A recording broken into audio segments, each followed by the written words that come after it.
Just a little bit of housekeeping. I disagree with the whole notion that we can't decide on this. There's nothing in our rules that prevents us from addressing this issue.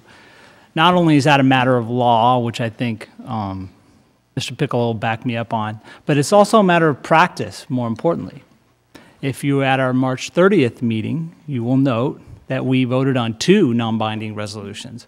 One to support a ballot measure that has not yet been voted on, Measure 1, which is due tomorrow, don't forget to vote, and also a resolution regarding the tribal casino by the Spokane tribe in Airway Heights. In the previous month, we also voted on a resolution regarding medical marijuana. And last year, we voted on a resolution regarding community development funds in the federal level. That and the marijuana initiative were both federal issues. Beyond state, beyond local, they were federal issues. They both passed unanimously. Nobody brought forward on this council or anybody who testified on either side of those issues that they are not something we should be considering. I guess I have to say, this council, who I respect and enjoy working with, all of which have brought forward resolutions, is not a council that's going to be silent on issues. We all feel strongly about various things. And it's time that Spokane, the second largest city in the state of Washington, gets heard.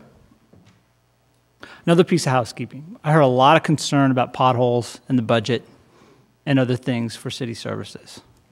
I love hearing that.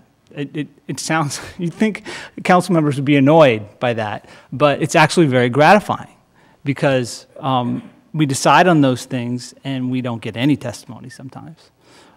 Put this on your calendar. This first week in December 2012, that's the first chance for us to vote on the budget.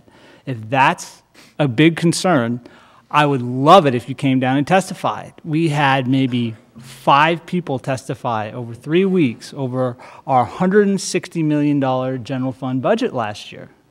5, give or take. When we passed the TBD, which is the most important thing, the Transportation Benefit District, the most important thing we've done on potholes in a long time, we had a similar amount of people testify, probably less. So I want you to know there's opportunities out there to come down and show us how important those things are. But let's not cloud the issue. We're here tonight to talk about marriage equality. So I want to stop for a second and not really address the audience necessarily here tonight, except for maybe 1 or 2 people that are left that may be young adults in high school or college age. And I have a great amount of idealism about Spokane, so call me stupid, but I think watching at home, there might be a couple of young adults still left at this time of night. And I want to talk strictly to you. If you are a gay or lesbian or transgendered young adult in town, or if you are the child of a gay and lesbian family, I want to talk to you specifically. I agree with, I want to talk to you a little bit about what you've heard tonight. Somebody said that there was hate being brought forward tonight. I don't believe that. I think what you heard tonight is a lot of people who love this city a great deal and have different opinions on how to show that love. I think that people on both sides of the issue are coming from it from a place of love, and I take their testimony as face value. I take it at face value. But to you young folks that are listening tonight, you heard your families described in ways that could be misinterpreted. Somebody called you twisted. Others said you might have an early death.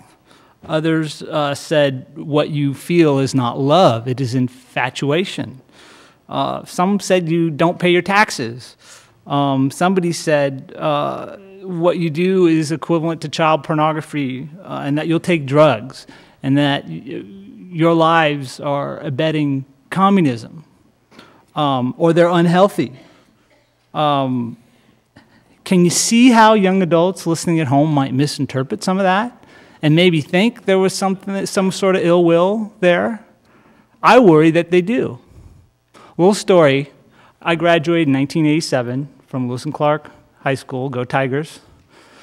No offense to the Ferris and North Central kids who testified tonight. Thank you for sticking with us and bringing us your testimony. Last day of school in 1987, I think we had one out gay kid in 1987. His name was Chris. And the last day of school, somebody dumped a bucket of slimy water on him from a second-story window while school administrators just watched, and a lot of people laughed, and nobody did anything about it.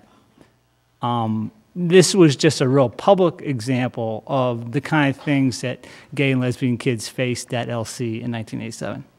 Heck, I didn't do anything. I don't think I laughed, but I didn't do anything. Chris, I don't know where he is now, but I can tell you just about every gay and lesbian person that I knew or that I knew later on became out, moved away from Spokane. They went to other cities. Somehow they learned from growing up here that they should move to a big city once they exited high school. Now, fast forward to now. We have been in I think a 20-year-old conversation, as far as I can tell, about how we get the best and brightest to Spokane. What do we do? Why do we chase away our kids? How do we get them to invest in Spokane, to invest in our community, to want to live, to raise their families, to come back to Spokane or never leave Spokane?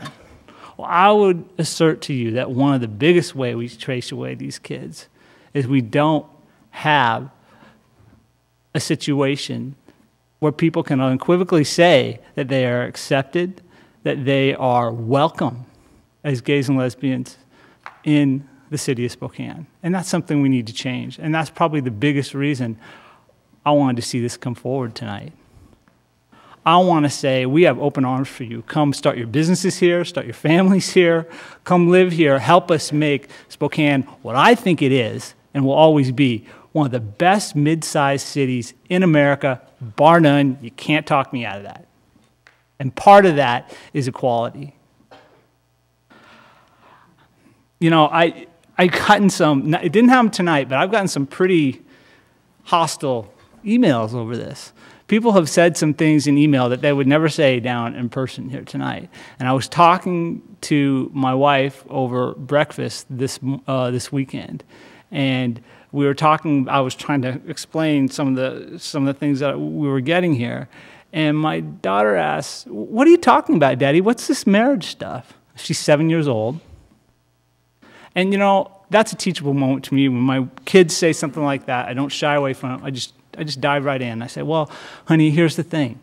There's a lot of people out there that feel that only certain types of folks should get married. They don't think that people like your Uncle Justin or your grandma should be allowed to get married." You know what she said to me? She said, "But Dad, what if they were gay and they wanted to get married? I think everybody deserves to get married, even if they don't want to marry a boy." That's the crux of it right there. She doesn't know anything. She doesn't know the politics. She doesn't know the partisanship. That's just her reaction, and I'm very thankful for it. I'm glad she's growing up thinking that way. I want her to think that way about the city of Spokane. And I want to tell you, all you young adults out there who may be watching or maybe here tonight, you can grow up in a gay and lesbian family. You can grow up with parents who may be gay, and you might even end up being city council member, like me. There's nothing that prevents you from living your dreams. These statistics that people want to throw around about how you're going to get abused or do drugs and all that kind of stuff, that's just a bunch of baloney. It's a bunch of baloney. I'm here to tell you. I grew up in this town, and I can tell you that. So I want to thank the council for considering this tonight. It's been a long night. I want to reiterate what Council President said. Nothing we do here tonight deters us at all from all the other issues we work on. This is a very hard-working council. Everybody's working on legislation. Everybody's trying to come up with policy solutions. But I can't think of a better policy statement to make than equality for the city of Spokane.